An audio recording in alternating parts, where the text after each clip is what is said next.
Olá e sejam muito bem-vindos a esta nossa análise visual. Hoje, a gente vai deixar para trás aquela leitura mais superficial, aquela visão básica e mergulhar fundo numa investigação literária de um dos textos mais antigos e fascinantes que existem, o Gênesis. Nós não vamos simplesmente recontar a história do dilúvio, tá? Nossa ideia aqui é desconstruir a arquitetura desse texto. E se eu dissesse que ele foi meticulosamente projetado com uma estrutura narrativa super sofisticada? Pois é exatamente isso que a gente vai desvendar agora. Para guiar essa nossa investigação, a gente vai seguir esse roteiro aqui. Primeiro, vamos entender o padrão de Gênesis. Depois, olhar para o dilúvio como uma descriação, entender a aliança de graça, o papel das genealogias e, por fim, chegar na grande mudança patriarcal. Então vamos lá. Seção 1. O padrão de Gênesis, decodificando o ciclo literário. Quando a gente lê esses primeiros capítulos, é super fácil deixar passar que o autor original estabeleceu um ritmo muito claro. É um padrão literário que se repete, sabe, dividido basicamente em 4 passos. Primeiro temos o pecado humano quebrando a ordem das coisas. Aí, em seguida, Deus responde com um discurso de juízo, anunciando as consequências. Mas olha que detalhe absolutamente crucial. O terceiro passo. Antes da punição de fato cair, reparem bem, sempre aparece um sinal de graça. E é só depois desse cuidado todo que acontece o quarto passo, a execução do juízo. E é fascinante ver como esse padrão se encaixa perfeitamente em várias narrativas. Pensem em Adão e Eva. A rebelião deles resulta em expulsão, certo? Mas não sem antes rolar aquele sinal de graça, que são as roupas de pele que Deus providencia para cobrir a vulnerabilidade deles. Com Caim, a mesma coisa. Depois do homicídio, ele recebe uma marca de proteção e só depois vai para o exílio. E aí, na era de Noé, diante daquela depravação global imensa, a graça ressurge como? Através da construção da arca. Essa repetição toda não está aí à toa. Ela crava a ideia de que, sim, o juízo é consistente, mas a graça também é. O que nos leva à nossa seção 2. Dilúvio como descriação, o retorno ao caos. Bom, chegando na história do dilúvio, o pecado humano atinge proporções literalmente titânicas, numa escala global mesmo. E o juízo divino acompanha esse tamanho todo. Para a gente entender a magnitude da coisa, precisamos olhar para essa expressão hebraica antiga, tohu uaborro. Em Gênesis 1, a terra é descrita como sendo sem forma e vazia, um caos escuro e aquoso. A criação original foi justamente Deus pegando esse caos e organizando tudo de forma funcional. E é exatamente por isso que o relato do dilúvio é tão impactante. Gente, não é só uma tempestade muito forte, não. Imaginem o seguinte, se a criação original é esse processo maravilhoso de trazer ordem e vida para fora daquela água caótica, a descriação é o reverso absoluto disso. É como desfazer um quebra-cabeça. O juízo do dilúvio é o colapso deliberado de toda aquela ordem, literalmente devolvendo o universo àquele caos inicial, aquele tohu e aborro de águas. Seção 3. A aliança de graça, o pacto de recriação. Só que, seguindo aquele nosso padrão literário, Deus quer reconciliação. A história não acaba afogada na água. Para garantir que a vida continue, o texto introduz uma palavra hebraica fortíssima, berit, que significa um acordo formal ou uma aliança.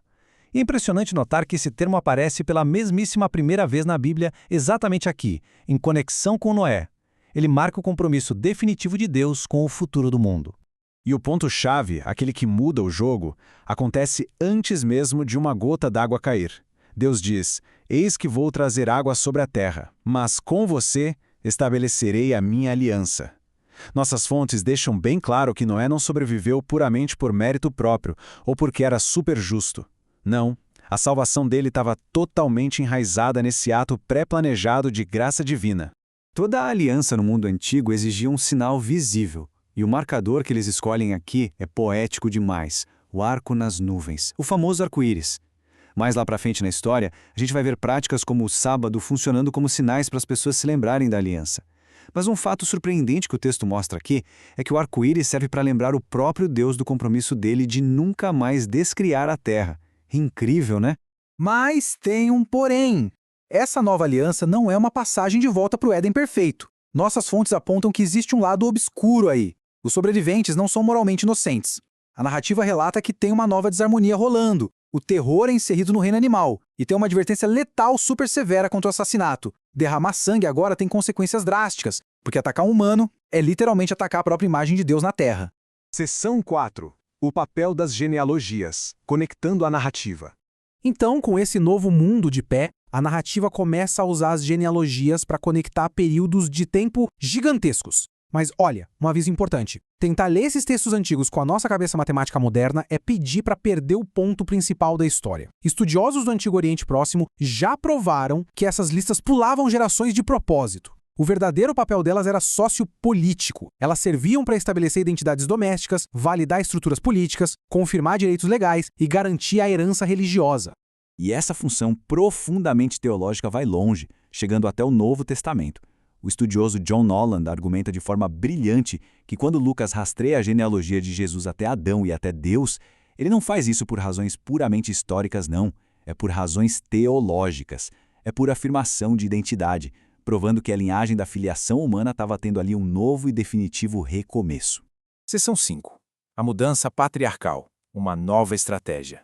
E aqui a gente chega no verdadeiro ponto de virada dramático da nossa exploração. Lá no capítulo 11, na história da Torre de Babel, a humanidade volta a errar feio, numa ofensa coletiva. Deus profere o juízo e espalha todo mundo. Mas, se a gente olhar bem de perto, cadê o sinal de graça? Ele simplesmente não está lá. Aquele ciclo literário bonitinho que a gente viu se quebra de um jeito gritante.